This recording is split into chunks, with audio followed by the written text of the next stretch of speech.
just a couple bad weather fans representing New York, talking all things sports. Man, what could go wrong? We got Alex, who's a fan of the Knicks, and Mike of the Nets. The yin-yang of the tri-state, place your bets on the Yankees, Giants, Mets, or Jets. Yeah, you should listen if it's sparking your interest. If you made a vow to your team, don't break it. Bad weather fans is the relation. That's right, this is Bad Weather Fans, episode number 250. 250 episodes. How about that? Mike Biseglia, Alex Benesowitz, and we are presented by DraftKings. We've got a special guest here on episode number 250. We'll be joined by NBA insider Jake Fischer. You can find him doing great work with Mark Stein, legendary NBA insider, markstein.substack.com. Check him out there. Alex, we'll get to Jake in a second. We'll talk a little Knicks. A little Nets are actually playing right now as we record this. But first, NFL play. How are you? And NFL playoffs, round 2. I'm good. And Mark Stein is spelled with a C, M-A-R-C. Yes. You don't know Mark Stein. I don't know if you're an NBA fan, but it also reminds me of the funniest social media post of all time. Somebody said, I told them my name is Mark with a C, and they're at Starbucks and they're showing a coffee and it says C-A-R-C. Okay. It was the funniest thing of all time. So anyway, yes, I'm good. We're excited to talk to Jake Fischer. I hear a lot of stuff about Zion, Jimmy Butler, the Knicks, the Nets, everything there. But, we are sponsored by DraftKings, Bad Weather Fans, and playoffs. We're talking about playoffs? You bet we are. Get in on the action at DraftKings Sportsbook, an official sports betting partner of the NFL. Scoring touchdowns is a key to winning in the playoffs, and you can score big by betting on them at DraftKings, the number one place to bet touchdowns. Ready to place your first bet? Try betting on something simple like a player to score 6. Go to the DraftKings Sportsbook app and make your pick. This weekend, the best game, the biggest matchup is the Ravens at the Bills, and the Bills are getting 1.5 points at home, which is a crazy line for a home underdog. But there we are. Don't miss that game. New DraftKings customers can bet $5 to get $200 in bonus bets instantly. Download the DraftKings Sportsbook app and use promo code BWF for Bad Weather Fans. That's code BWF for new customers to get $200 in bonus bets instantly when you bet just $5.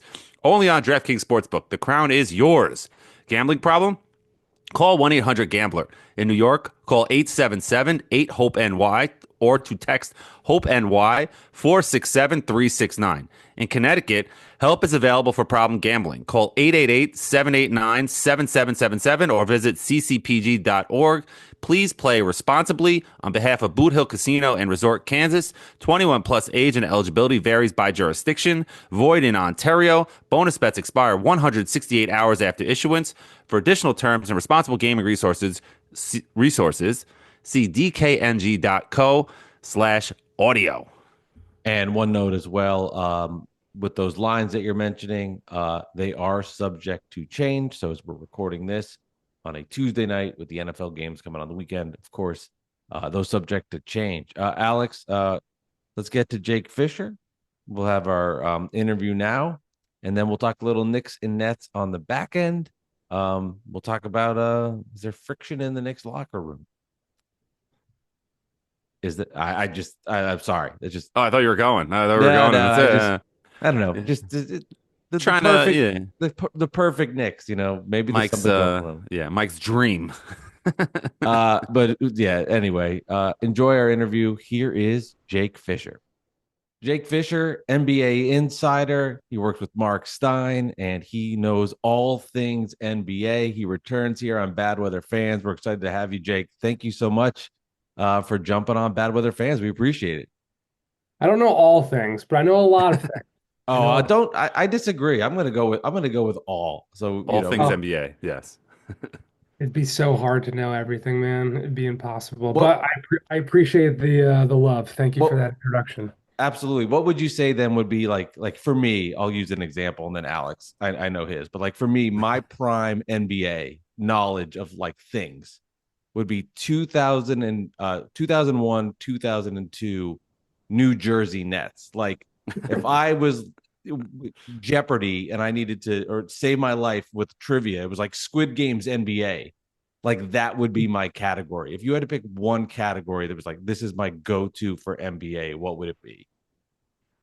Probably the draft. I really have just followed the draft so closely. from, through my book to shamelessly plug, Built to Lose. I mean, it followed every draft from 2013 to 2016. And like, I still think that that's a space that I do pretty well in terms of like being able to just figure out what's happening. I mean, I used to log like late night, like 9:30 at East Coast time, some late night college games, and just be internet scouting back in my post college and college days. But I don't do that anymore. But come draft time, the combine is always like one of my favorite events to go to, and being in the draft lottery room and stuff. So I remember back in the SI days, we did a trivia show on like Facebook Live, and we had to go like number two picks since 2000. And I was pretty good at pulling Kevin Durant and Evan Turner and stuff like that. So That's right up Mike's alley. Oh yeah. He's like a draft guy. Heisman.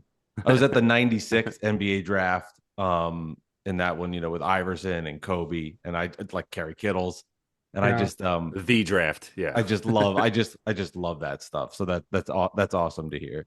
I used to go to the draft every year. I went probably like 2013 to 2017, Mm. maybe 2018.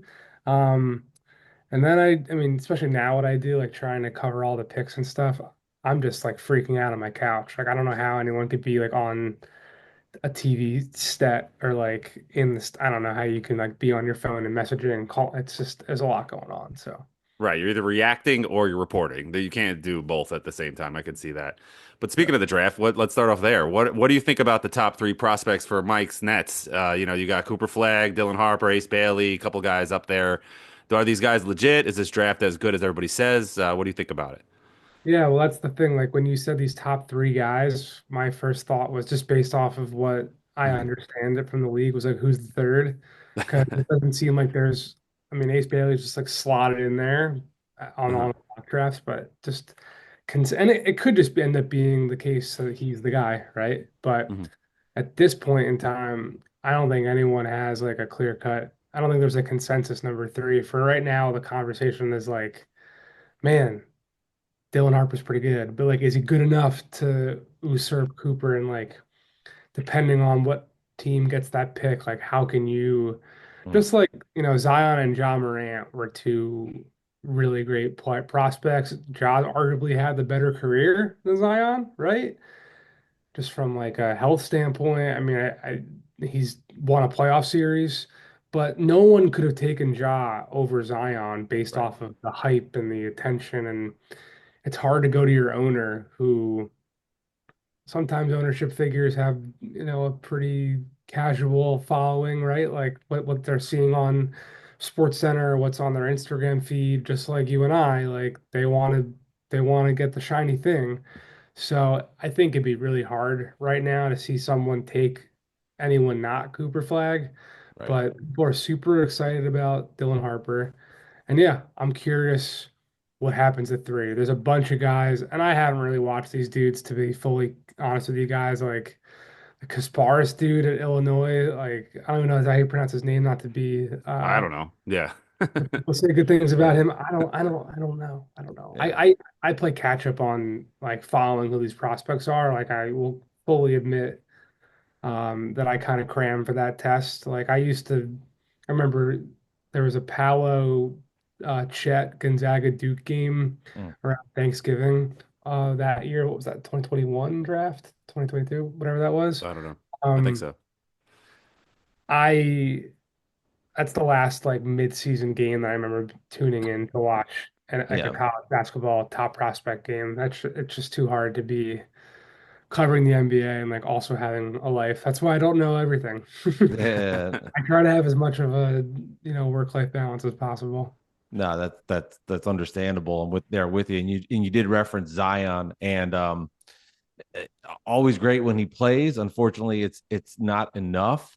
Um, do you think there's any smoke or anything where it's a matter of time before we see him not in a Pelicans uniform and maybe somewhere else, and eventually this marriage essentially comes to an end?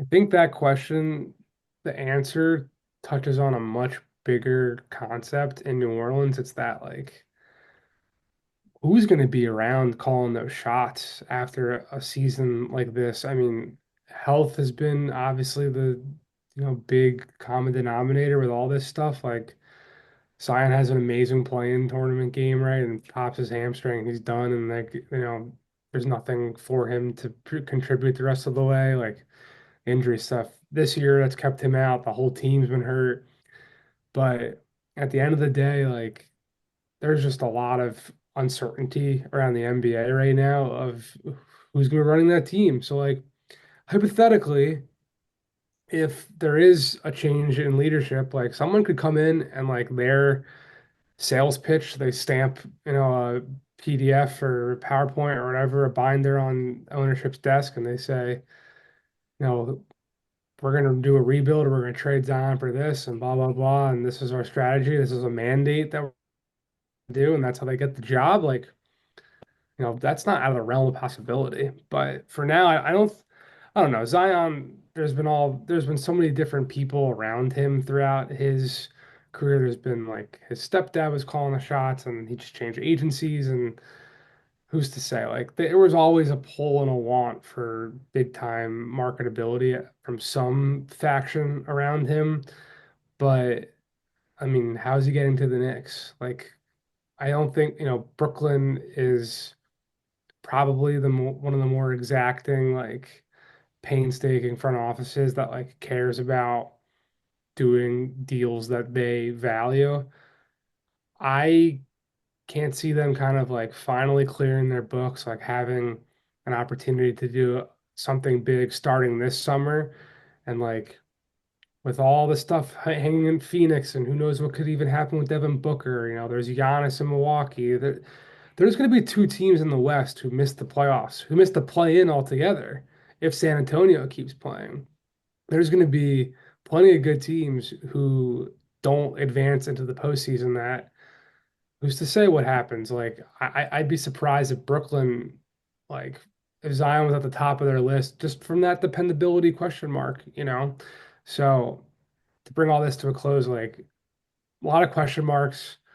We'll see how things operate. His health is gonna like, can he finish out this whole season? But then again, like for your guys' interests, I just don't see real likelihood of him making his way to this area at all. Got it, got it. And also, you got to think like his value is really low now. So the Pelicans are going to get pennies on the dollar for a talent of Zion that they, had the entire meeting room explode when they won the lottery. That whole famous video.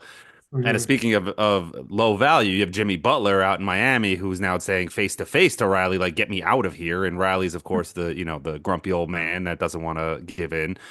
And, do you think Jimmy Butler gets moved to maybe the Nets or to another team this offseason, or do you think he gets moved before the deadline or anything of that nature?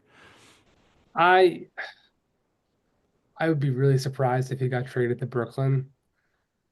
I could see Brooklyn. It's more likely to me that the Nets would receive Jimmy Butler in some type of like they're getting something that benefits them in the process. I mean, because all this, I mean, Ben Simmons matches a salary close enough. Like, I'm not saying to make the deal work, but like that gets you to 40 of his 48.7 already. So the mechanics are easy to figure out. If like the Heat just want to, in a world where the Heat are just like, let's screw this, let's end this situation, let's wipe our hands clean of this. We're just going to trade him to get salary relief back. Like Ben Simmons' is expiring contract. I could see maybe Miami giving, you know, something that makes Brooklyn happy, or I don't know. Just that type of world where like Miami just is trying to move off of Jimmy. I mean, I haven't really thought, that's why I'm kind of stumbling here. I haven't really thought about what Miami would do at that place, but it's like it's an endpoint potentially in the Right. spectrum of their outcomes. Like if it's so untenable, if he's not going to play for us, yada, yada, yada, like, do we just move him to get pure salary savings? That's something that I've heard multiple people suggest to me could be like the end game there. That's the only scenario I see Brooklyn acquiring him because I've been told like pretty repeatedly that the Nets aren't looking to sign a 36-year-old Jimmy Butler on the open market to a long-term deal. That's just not, I think, in the cards at all. So if they're acquiring him, I think it would only be with that pure, it's finances, it's sending clear expiring money to Miami because Jimmy's not really expiring like he could be if he opts out. But I think that I've been saying this all along. You guys remember a couple of years ago now, James Harden, he opted in with Philly and requested a trade to the Clippers. Like I could see Jimmy Butler potentially doing that same scenario. Mm. Well, I don't have any options aside from this team that can't sign me. So I'm gonna opt in. You guys trade me there. We're gonna figure out how to make this all happen together. Like that, I think is potentially even more likely than him being traded right now because the player option of it all, if you're any team, if you're Memphis or Milwaukee, that two teams that have come up as like teams he doesn't really want to go to, like the threat of that option is actually scarier than if he was just an expiring contract. Like then you kind of narrow the range of outcomes there. So once he does opt in theory, and I'm sorry I've been rambling here, That's come okay. the summer, That's great. it makes his trade options maybe even more, widespread. But the only place to really sign anyone like that is Brooklyn, and I don't see. I mean, I've been told that that's not going to be an option for the Nets as a free agency type of thing. What I mean, you're not in the locker room, and we're seeing this play out in real time. But it appears like Jimmy's got a great relationship with everything in Miami, doing things the Heat way, if you want to call it. And then all of a sudden, like poof, it's just fractured. I'm out of here. What do you imagine just goes on in the last 365 days that transpires where this great teammate there for his guys go to the NBA finals a couple years ago to now like I don't want to be here anymore. Yeah, it's a good question. I mean, I just wrote about this, another shameless plug on the Substack with Mark Stein. So it's markstein.substack.com if people aren't familiar exactly where to find it. And, this situation does start off with the money, just like we were talking about. If Miami were to have given Jimmy the 2-year, $112 million extension that he's eligible for, that he wanted this past summer, then we wouldn't be here right now. We definitely wouldn't be here right now if Pat Riley didn't then go out in a press conference and tell him to shut his mouth, literally verbatim, and call him out for his inconsistency being available to play and what have you. The other, then he comes back and he looks around and like Tyler Hero is now running this team. And Tyler Hero was injured during that, magical playoff run that Miami had to the 2023 finals where they only fell Yeah. short against Denver. And like, who was starting on that team? It was Gabe Vincent and it was Max Strus and Caleb Martin. People were talking about being Eastern Conference Finals MVP. All those guys left in 2 summers. That very next summer, Gabe Vincent goes to the Lakers. Max Strus goes to Cleveland. Miami did not want to pay Gabe Vincent comparable salary to what he got with the Lakers. He's gone. Max Strus, Miami was basically, I mean, it was like a foregone conclusion that they weren't going to be able to re-sign Max to, he's at like 15, 16-ish million right now with Cleveland because they were paying Duncan Robinson 18. So they couldn't afford both those guys. He's gone. Caleb Martin, I think Miami, in their defense, in this like Miami versus Jimmy kind of thing, they offered Caleb Martin basically twice what he signed with the Sixers. They offered him what would have been a 4-year, $52 million extension on top of the $7 million player option that he had for this season. So if you picked up that option at only seven, I say only in quotes for people who aren't watching the video, then he would have gotten 452, which is what, 13, $14 million a year. The Heat said, "You're not getting better than this on the open market." He said, "Yeah, we are." They didn't. Caleb Martin only got 428, so he clearly didn't play those cards right. But even still, like that was another important guy that walked out the door. And that like group where Jimmy was the alpha and these dudes were kind of all unheralded and undrafted in certain respects. And he saw them and saw the dog in them, and they were, this ragtag, Heat culture group together. yeah, now that that group's not there and it's the Tyler Hero show, it's just a very, very different circumstance. And he's not getting paid. Well, then you gotta start to look around if you're Jimmy Butler, and that's what he's done. He did this in Chicago, he did this in Minnesota, he did it in Philly. The whole Ben Simmons over me thing. Like he felt the Sixers were, I mean, it wasn't like a contract standoff. Like it was very quick at the end of the season. There was this whole tug and pull of who was going to be holding the keys in the half court offense in the playoffs. A lot of the time it was going to Jimmy in that Toronto series, that four bounces with Kawhi, right? But Philly chose Ben Simmons to gave him his max. Tobias Harris gave him his max. Sign and trade Jimmy out the door. He did not go quietly. That's just not how he operates. So the money started it, but I do think this chemistry that disappeared around him has played a factor in lighting this fire to what it's become.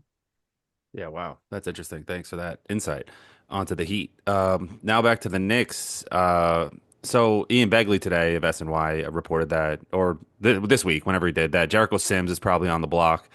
A lot of fans have speculated that Mitchell Robinson could be on the block when he comes back, if he ever comes back.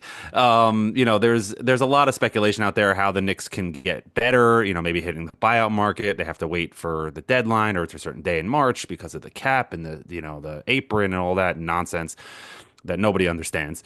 How can the Knicks get better in the short term for this year to try to make that championship run that they might have a window to do? And do you think it involves trading Jericho Sims or Mitchell Robinson or both? So the answer involves the apron stuff that you were complaining about. The Knicks are hard capped Yeah. at first apron, which is like $188,000 this season. And right now, according to the fanspo.com trade machine, they're at 187.7 million, which means they're only $300,000 below Mm. the first apron. So, I mean, also in the first apron, it's hard to match salary. Like you can't take out a dollar more than what you send out. I believe that might just be the second See, apron. Now nobody that knows. Nobody understands the apron. oh, it's late at night. Late at night. I haven't really been so locked into the NBA these last 48 hours, but I'm trying to remember. It doesn't matter.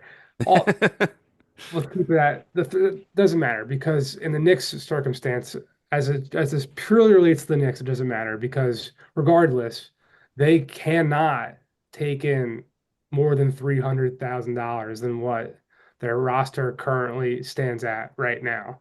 Like that will be, I actually don't know what the penalty would be. I have to, that's a question I should ask someone because Yeah, it's like, oh, you can't, you're hard. Like, I guess actually right. there's a penalty. The league just wouldn't, that's what it is. The league just They'll wouldn't. reject it. Yeah. There's basically like every team has, cap strategists and, a lot of teams have like multiple like barred lawyers. Mm. Practicing lawyers is not the correct terminology.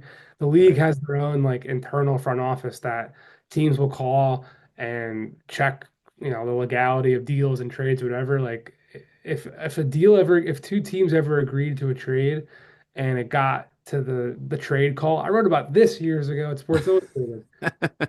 There's a formal trade call that like is what has to go through. Mm. And like on the deadline, you will have calls like the call has to be called in before 3, but it might not get completed until 3:45 because the same group of legal dudes are running through the particulars. So yeah, the Knicks just wouldn't be allowed to do anything. They would probably get the opportunity to like adjust it here and there to make it work, but to bring all that to a close, Yeah. Mitchell Robinson's at 14.3.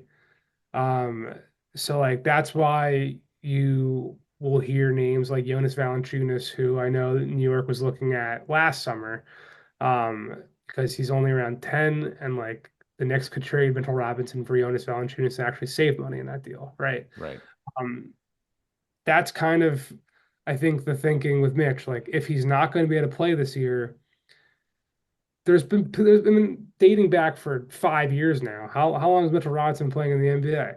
There's people who, Long time. Longest tenured Nick right now. yeah, Yeah. all across New York's organization, over varying regimes have been like, can we trust this guy to stay healthy? That's why he's only making 14 million as compared to what he's capable of when healthy is probably more along the lines of like a $20 million AAV player right now, I would say. But the health stuff has always been an issue for him. So that's why I think you'll hear his name discussed because like, you can go out and get a real player. Like Jericho Sims has interesting trade value because any team in the league could trade for him. I wrote about this also on the Steinline uh, Nice.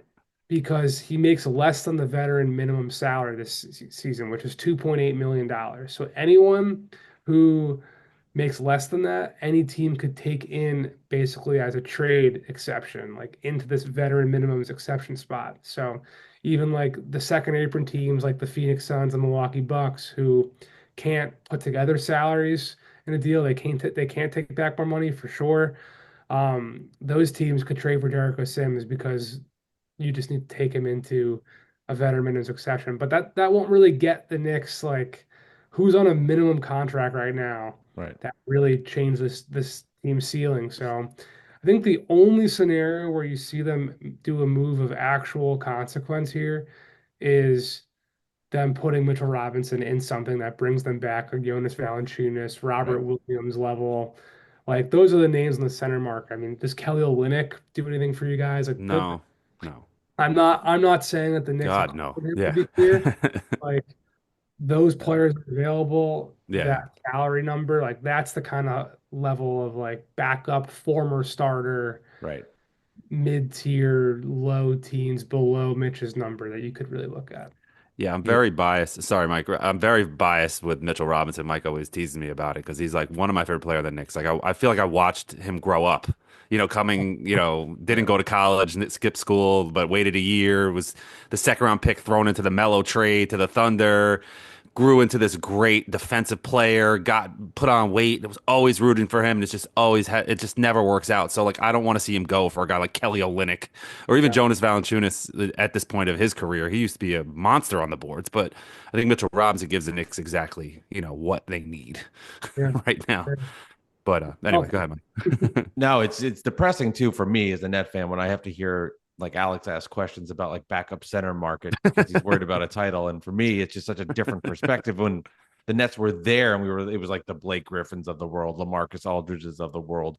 And it's Yeah, just a different reality now for the Nets. And, we talked about this on our show last week, but like Net fans were complaining how well Cam Johnson was playing because it got the Nets like 2 or 3 more wins and where they are. But I would argue now he's played so well that his trade value for the Nets has clearly skyrocketed and is a big asset and a bidding war maybe going on to see where Cam goes.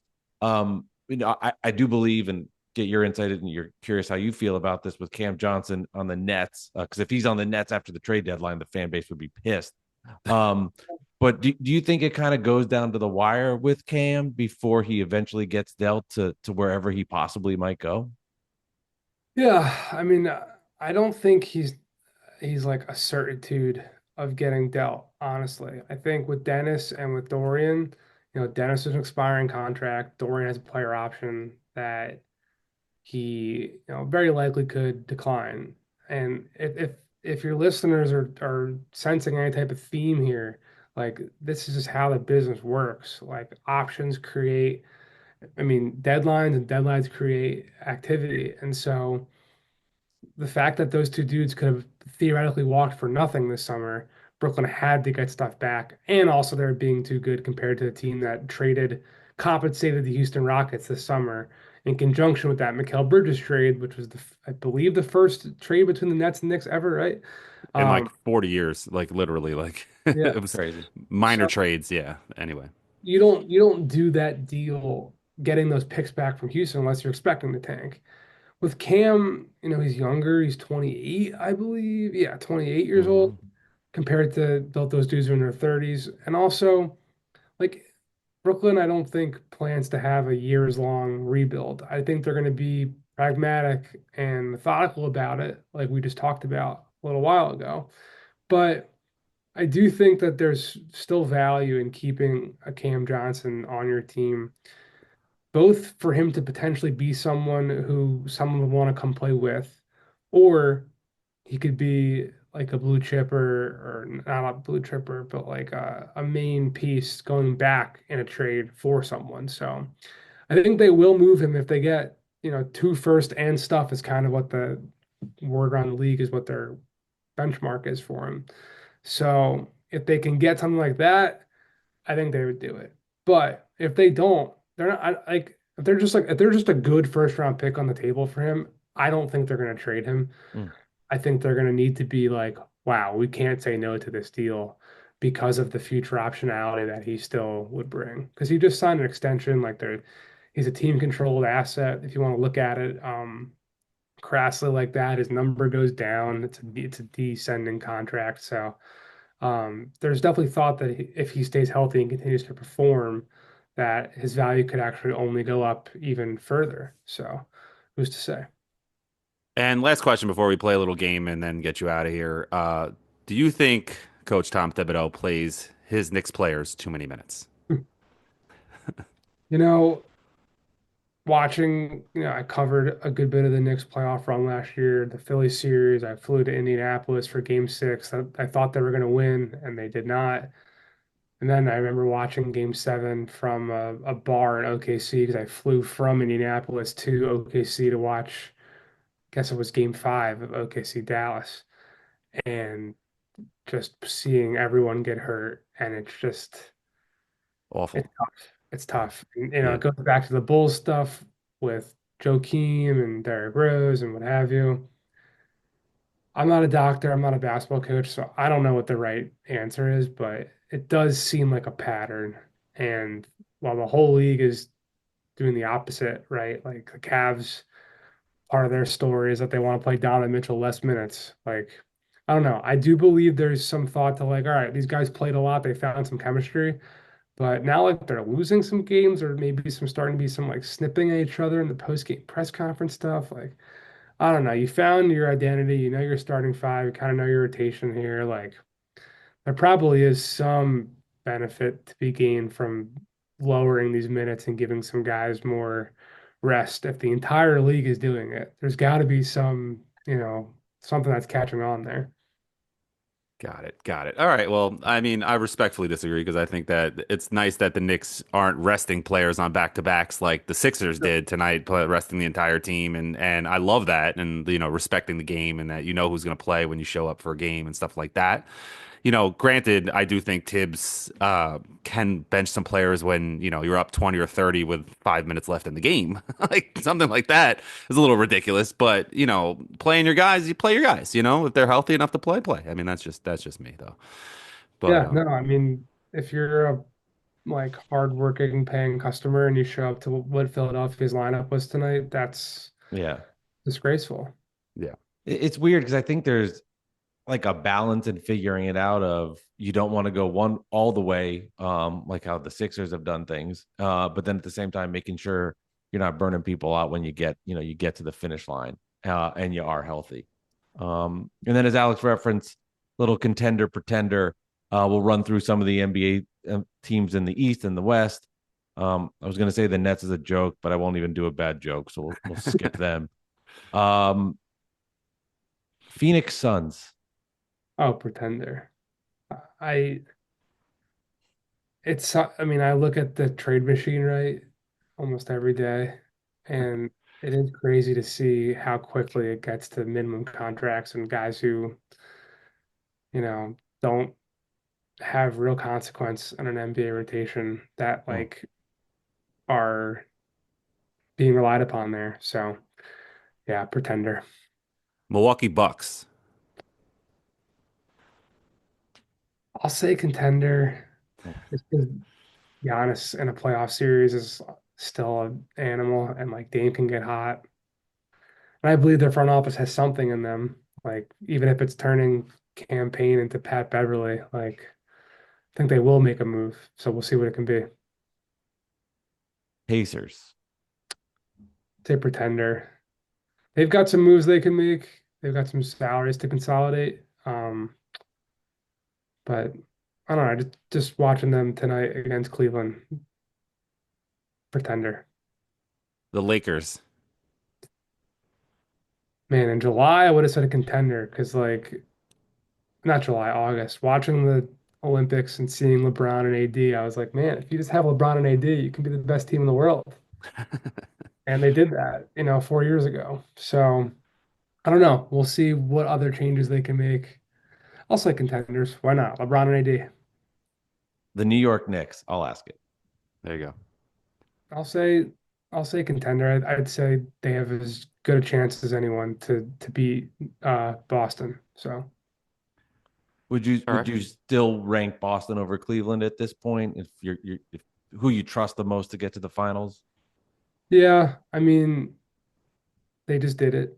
And until you knock off the champs, I feel like they have to be the favorite. And also like it's fun when Cleveland's the hottest, story in town and new coach and they're on the road and kicking ass and taking names. But like when you finally get to a 7-game series and team gets to lock in on your tendencies, like I love Darius Garland, but how we see that backcourt together defensively is going to be curious. And Evan was doing great this year offensively, but like again, when the scoring slows down, the possessions crunch, and the Yeah. pace, snails out. I just I want to see them in that environment do well. It's not that I doubt them. It just I want to see it before I can say that they're gonna be better than the team that just waltzed their way to the finals, basically, or to the championship. All right, well that makes sense. Well, Jake, thanks for having us and for having us for letting us have you on. Thank thank you. But quick finals pick and then we'll let you go. I'll say Thunder over Celtics. Mm. Yeah, the Thunder are good. Chalk, chalk. Well, I guess the Cavs are chalk now, right? So because they're 34-5, I but just still. picked someone to knock off the reigning champs that I just said you can't pick against. So there you go. Yeah, there you go. And Jake, for people listening again, where can they find some of your work? Read some of those great articles about the Heat, and all the insight that you have. Where can people find you? It's markstein.substack.com, the Stein line. It's myself and the Hall of Famer Mark Stein. It's a email newsletter platform if you're unfamiliar with what Substack is. So there's a great app that you can use, but also if you subscribe, it just comes right to your inbox. I do video stuff with Bleacher Report every week, and working on some other things too. So got a potential podcast being developed, Nice. and a bunch of other stuff being cooked around up here. So yeah, thank you guys for having me and the hospitality, and it was a good one. Thank you. Absolutely. Thank you, Jake. We appreciate it. Thank you, Jake, for joining Bad Weather Fans, episode number 250. Some great insight going behind the scenes on the Miami Heat locker room. And then, of course, with the Nets, Cam Johnson, and what's the latest with the Knicks at the center position. Please make sure to check out all of Jake's work. Really great interview there with Jake Fischer. We appreciate his time. Playoffs? We're talking about playoffs. Not the NBA yet, but the NFL is right here. So you bet we are. Get in on the action at DraftKings Sportsbook, an official sports betting partner of the NFL. Scoring touchdowns is the key to winning in the playoffs, and you can score big by betting on them at DraftKings, the number one place to bet touchdowns. Ready to place your first bet? Try betting on something simple like a player to score 6. Go to DraftKings Sportsbook app and make your pick. We got a lot of great games this weekend. Alex referenced the first half of the show, talking about that Ravens-Bills game. I'm excited to watch all of them, but in particular, I'm curious to see how the Chiefs and Texans do. Right now, the Chiefs are a favorite by 8.5 points. That's the Chiefs and the Texans. Don't forget as well, these lines are subject to change. We're recording this on a Tuesday evening. So that could change going into the weekend. New DraftKings customers can bet $5 to get $200 bets instantly. Download the DraftKings Sportsbook app and use our code BWF. That's code BWF for new customers to get $200 in bonus bets instantly when you bet just $5. Only DraftKings Sportsbook. The crown is yours. Gambling problem? Call 1-800-GAMBLER. In New York, call 87778. Hope NY or text Hope NY 467-369. In Connecticut, help is available for problem gambling. Call 888-789-7777 or visit ccpg.org. Please play responsibly on behalf of Boot Hill Casino and Resort, Kansas. 21 plus. Age eligibility varies by jurisdiction. Void in Ontario. Bonus bets expire 168 hours after issuance. For additional terms and responsible gambling resources, see dkng.co/audio. Alex, we'll talk a little. Nets are playing right now, but they're in tank mode. Cam Johnson and D'Angelo Russell available, of course. Knicks losers to the Detroit Pistons, who, by the way, are a good team. They are. Play hard. You after the Knicks beat the shit out of the Pistons, you texted me the Pistons are terrible. That was the first time they played. They were bad at then, but they have turned it around. I listened to a couple minutes of Josh Hart on his roommate's podcast, and they were talking about the winning streak, and they were basically curious to take on this. And if you have to hear the soundbite, would make a difference. But they were talking about, hey, it's like we won 9 in a row, nothing. We're on a little bit of a blip here, losing some games and not winning as much, obviously. And he's like, all of a sudden, all the critics are coming out, and that's what one of the co-hosts, Matt Hillman, said. It did sound. It wasn't the same energy from them in their podcast, and it sounded a little like defensive, like, hey guys, it's a long NBA season, calm down. But it was a little different energy, I thought, for the first time. And it's interesting to me, Alex, because the Knicks won 9 in a row, and now they're kind of not playing great. And it does feel like it's a bigger overreaction than it's been in the past when they've played poorly.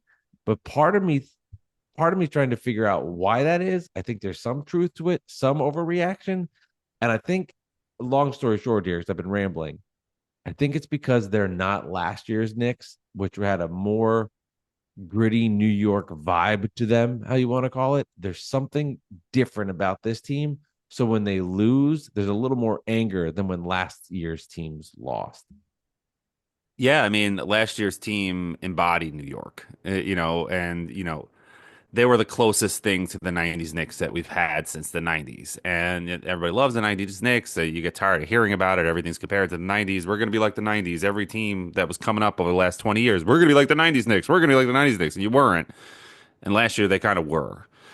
And, they were tough. They played defense, got the big rebounds, made the clutch play, won in miraculous ways that you don't see coming, like the LJ 4-point play, the Dante DiVincenzo shot, and things like that. Fast forward to this year, it's a completely different team. Not completely different. I mean, Mitchell Robinson's out. You lose Hartenstein. You get rid of Randall, and it's fine. You figured he had to go at some point. You get Towns, but in that trade, you lose Dante DiVincenzo, who was a major part of that team and that toughness. He wasn't, he's not gonna beat the crap out of you, but he was a tough player. You know what I mean? He was a guy that would go toe to toe with anybody, and he would hit the big shots. Was not afraid to pull it. Will have his monster games, and then he'll have a couple duds, but he'll have those. He'll always show up for you, always play hard, always dive for the loose ball. Yeah. And now he's gone. And now, you don't have anybody to replace him on the bench. The Knicks went from having one of the best benches in the NBA to having one of the worst. Obviously Mitchell Robinson not coming back sooner. Precious Achiuwa was out for a while too.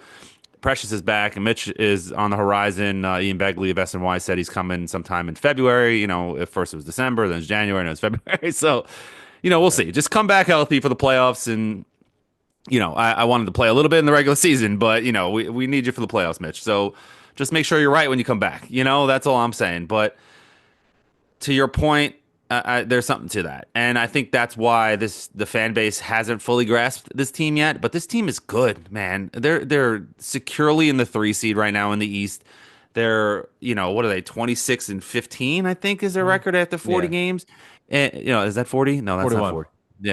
Yeah, 41 games, so half the season. Yeah, they are, they're good, man. And yeah, they beat a lot of bad teams, but that's what you have to do. You know what I mean? They're not the 72-10 Bulls. You know what I'm saying? Like, they're gonna lose some games. They're gonna go. The Cavs maybe, yeah, but they're gonna have some downturns, and that's just part of being in the NBA and the ups and downs. You got to stay a little more even keel. This team has been good. The last 2 years have been in the second round. This year, you got to get further. You're in the middle of the year. You can't live and die with every Knicks game like it's a football game, Like, you gotta, be a little more even keeled as a fan base. So, the players are hearing that, and I get that, and that's good. I want them to continue to play hard.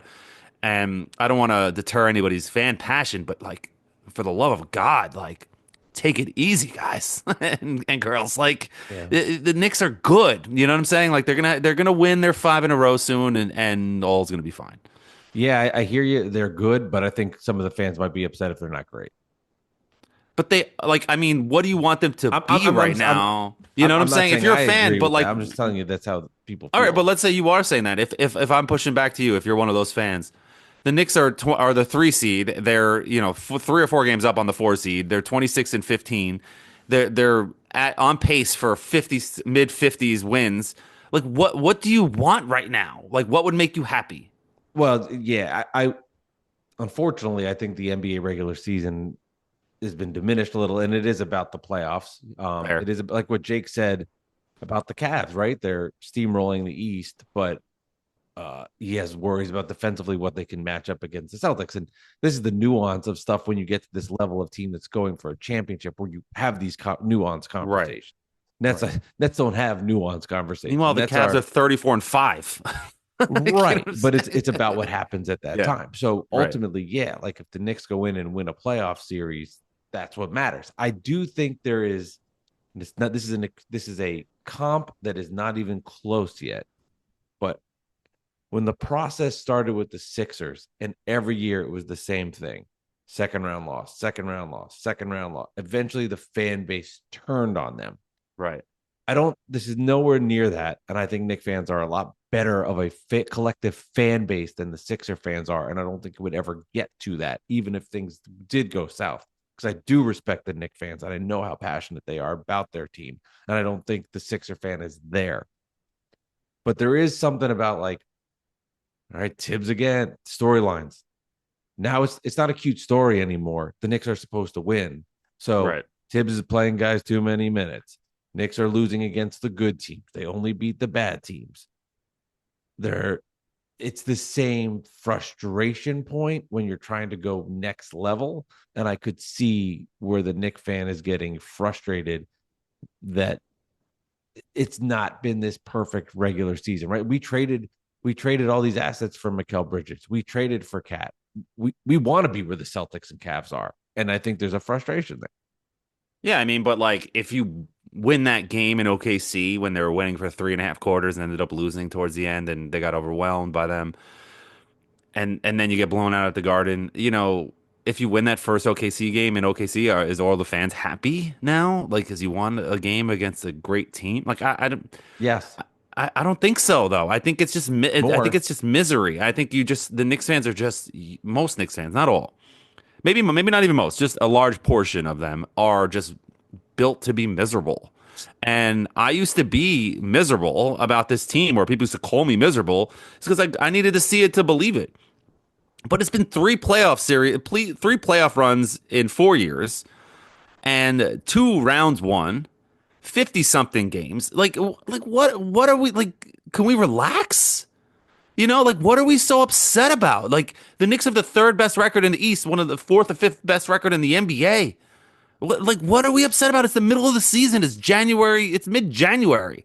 Let's calm the fuck down. Yeah, we need more losses. We got to pile these bad boys. You're the Nets fan. You want it to, yeah, I get it. But like, at the same time, man. it's like, like, what is the Knick fan looking for? Like, what do you want? You want them to be like the Cavs and be 35 and 4? Like, sure, I would love that too. But at the same time, like, they're not that far away. You know what I'm saying? Like, they're not going to catch the Cavs, but I can't imagine the Cavs, setting the all-time record in wins. You know what I'm saying? Like, they're going to win 65, 66 games, and and then we'll see what happens in the playoffs. Like, that's all. Let's unfortunately, that is true. I can't argue that. It's and true. Unfortunately, like Jake said, the Knicks can't do much because they're capped at the apron, and they have to wait, and it sucks. Yeah, but what? It is what it is. I would. They'll never do it, but I would experiment with moving guys to the bench and altering that starting 5 and changing it a little. You can't do that till Mitch comes back, in my opinion, because then I would put Mitch in the starting lineup with Cat, which is kind of the Gobert Cat thing that they had, and then move. you can't put OG on the bench because he makes a max. And Mikal has been playing well. I don't know. It would have to I think make it big. Mikel's better suited to come off the bench because he can But score better. wouldn't I you think do he would Josh make Hart more off the sense. bench because he would just do whatever? You know what I'm saying? Like I don't Or know. Josh Hart. Yeah, you couldn't. I think Because you he have to doesn't have a start position.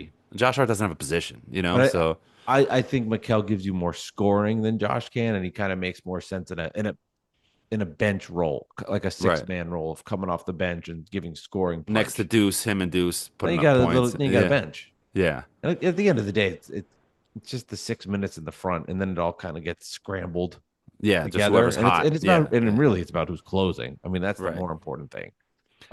Yeah. Yeah, Mikel has been such a odd, and we'll close things here. Mikel and Nets up 8. Fuck. They're gonna lose. Don't worry about it. No, they're not. They Cam Johnson's back, man. Well, no Claxton today though, right? So Cares? He's horrible. He's been horrible. That's up 40 to man, 30. he's killing my fantasy team. I thought 40 he'd be to a good 30 after the first. Yeah. Ready? Cam Johnson. They're getting and Whatever. D'Angelo's playing. I mean, It's a long way to go. But, this is a loss they needed. They're 13 and 26. Portland's 13 and 25. Remind me to ask you one question at the end about the okay. lottery stuff. Mikel's had a weird season because, yes, he's been horrid at some points. He's had good moments. If I said this is the Mikal Bridges you're going to have as a Knick for the rest of his career, where he has some games where he's played well, I would say his defense has been subpar for what has been expected. He's had some horrible games. He's had more good games than bad, but when it's bad, it's been bad. This version of Mikal, if this is what you're getting for him as a Knick career, your response would be what? If he keeps coming up in the clutch like he did with the Pistons against the Pistons, where he hits a big three, I'm gets not- a big I'm talking defensive about- stop. If he keeps doing that kind of stuff in those big moments in his good games, I'm okay. He's averaging 18, 19 points a game. You know, maybe he'll get up to 20.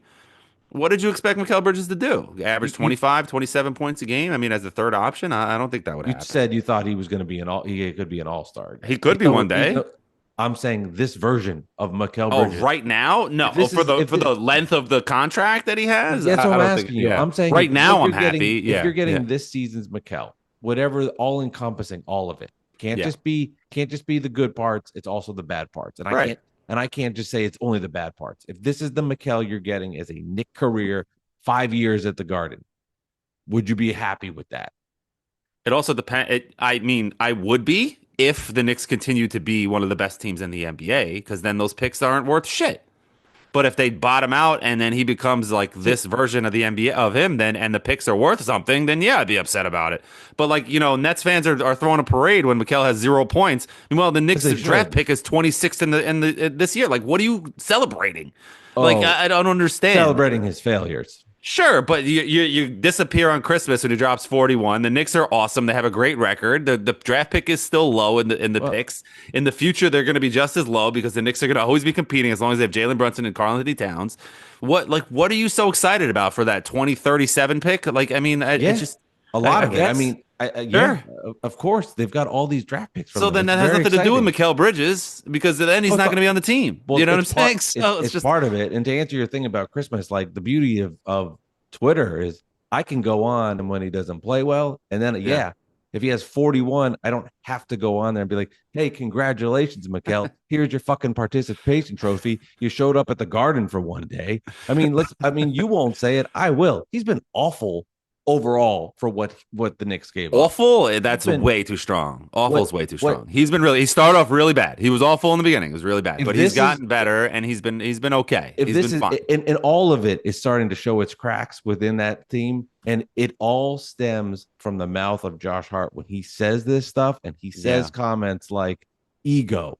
This team is not the same team that it was. No. They are showing some vulnerability. You can feel it. And some of it is, it's a frat house there. It's the Villanova frat house. And if you're not in it, you can not anymore. You can feel some of it. But you asked for it, man. You wanted to be with your best friends. You wanted to be here. You didn't want to be in Brooklyn. I respect it, but you can't be surprised when fans are going to shit on you for it. No, I don't think he's surprised. And when you were saying that the beauty of social media is that you when he does poorly, you can jump on, and when he does well, you don't have to be on. It's like that joke that goes around social media, like cyberbullying. Man, just shut your phone off. You know what I mean? Like that's all. Like, what are you so worried about? You Oh, know? it's like That's this one. yeah. This one Nick fan who's blocked you, who Mhm. only literally only tweets me when the Knicks win and Mikal plays well, and then disappears when he doesn't. Right. So if he could do it, so can I.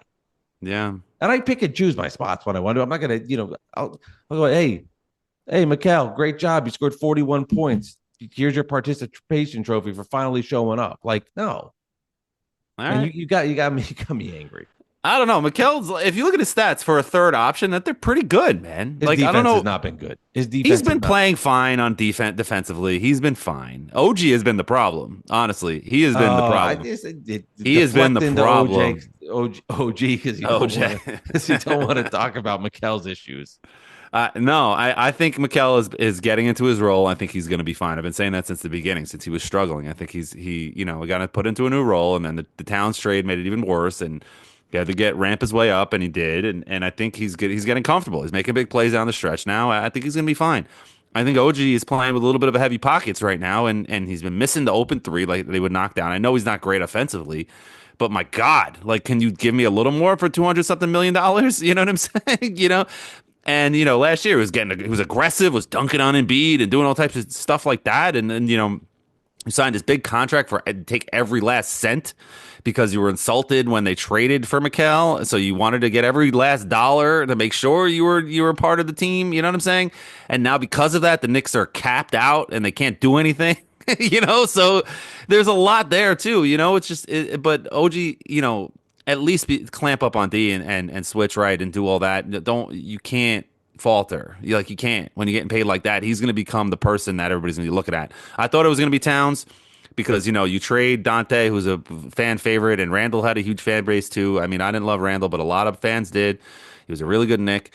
And then you get Towns, who nobody really wanted. Everybody thought he was soft, and he blows up and is awesome. So nobody hates Towns. So now, when the team plays poorly, you got to look at somebody else to blame. Of course, there's got to be a blame, and it's always going to be the coach. It's always the coach. And then you go to Mikal, and Mikal's playing well, and then it's like, all right, well, actually, our golden boy OG, who has turned the team around when he came in January last year, hasn't really played that well this year. It's been masked a little bit. And he started the season so well. Remember, we were talking about him as an all-star. He had career high in points, but yeah, he's disappeared. He has the ability, but I don't know. I mean, when I always like an enigma to me with OG, and when I saw what he did with the Knicks last year, I was like, holy shit, wow. But when he was in Toronto, I was like, yeah, he's good, but wow, I was like, there's always like it's going to cost you 3 first-round draft picks for OG Anunoby, and I was like, really? And Okay. RJ and IQ, you know what I mean? Like, that's the other thing. You lose quickly. You lose RJ, two fan favorites that are good, that could help you win and did help you win with this organization, drafted homegrown. Yeah. They grew up here, like I said before to Jake with Mitchell Robinson. You didn't want to see those guys go. Quickly you kind of understood it. But, like, RJ, you didn't want to see both of them. You don't want to see them go. But OG was so great that you're like, fine. But now you pay OG, you have to because they won, and now he's playing poorly, and you paid him all his money, you lost RJ, and quickly it's like, all right, well now, man, like, what's up, bro? But the team is winning, so that's ultimately all that matters. Nets up 13. You know how, like, and this is the last thing I'll end with. You know how when you're looking at the standings, they always say, well, it's all about the loss column. Like, a team's 5-2, the other team's 4-2. They're a half game back, but it's tied in the loss column, so it's not as that's what you want. Right. When you're tanking, is it about the win column? I think it's winning percentage. No, But don't you want to be like, oh, we're 3 back and ahead in the win column? I was just trying to figure that out. Does it matter? I'm giving you tough problems at night. I don't know. I think it's a loss column. It's very confusing because at the end of the year, the Jets game, like the last week of the season, week, and 18. Is it 18 now? Yeah, 18. And I'm like, oh, I hope the Jaguars lose, and then this team loses, and then at the end, I got confused. Like, I was rooting for teams to win, and like I was just like, oh, I gotta wait for them to lose. It was just like, oh, fuck this. And I was like texting my sister. I'm like, oh, we need this team to lose, for the Jets. And she's like one of those. She's like, let's just wait and see what happens, and then let me know what they, kind of a thing. And it's just Yeah. like I was like getting myself so confused. It was really funny, but whatever. Go It Knicks. was like with everything with the Giants this past season. Yeah. Bad Weather Fans, episode number 250. Alex, we want to discuss Dion and the Cowboys. I'll leave you alone. I'm just No kidding. thanks. But they should Thank you to hire him. Jake Fischer for coming on the podcast. Knicks losers against the Pistons. They got an interesting game Wednesday against the Sixers. Let me say this: they're going to kill the Sixers. I have not once been. The Sixers are so unreliable and so bad, especially versus the Knicks when it matters. I expect the Knicks to go in there and beat up on Philly, and that's just not me with this reverse jinx bullshit. They always handle the Sixers when it matters, and Philly has never been there for me when I need them to beat the Knicks. I'd be stunned if Philly got that win. But But and then the Nets right now playing the don't know. Blazers. I don't know. We'll see. We'll see. The Sixers, they're resting all their guys and They're there. disrespecting the game. They always come up short. Always. Yeah. Promise you. It's like I said, the Bucks are frauds. I Bad didn't weather even ask fans. Jake about if the Sixers were a contender or pretender because I knew they're pretenders. I knew he would just be like pretender. So it's just not even worth it. Yeah, they're not. I don't think the Bucks are either. I think the Pacers are more than Milwaukee personally, but Right. whatever's. Episode 250, Bad Weather Fans. Use promo code BWF. Check it out. Follow us on YouTube. Alex, I'll talk to you later. See ya.